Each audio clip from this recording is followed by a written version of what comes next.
Welcome to Luca is a billionaire, where the only thing I invest in is your answers.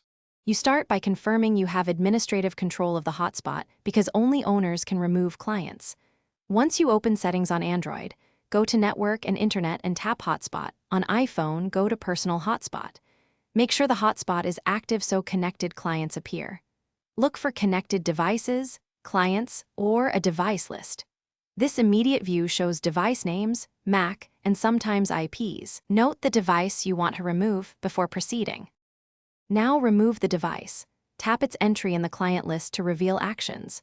You will typically see disconnect, block, or a trash/delete icon. Choose the option to remove that specific client. On routers or advanced apps, add the MAC to a blacklist to prevent rejoin. Once done, immediately consider changing the hotspot password to a new strong passphrase so the device cannot reconnect. If you change the password, make sure to update any trusted devices with the new credentials.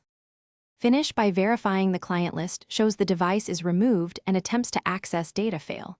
If the device still reconnects, toggle the hotspot off and on or reboot your phone to clear cached sessions.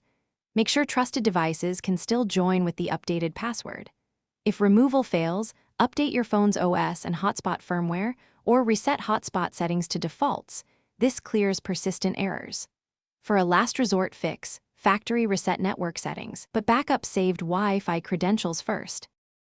Thanks for watching and please subscribe. It's the best investment you'll ever make.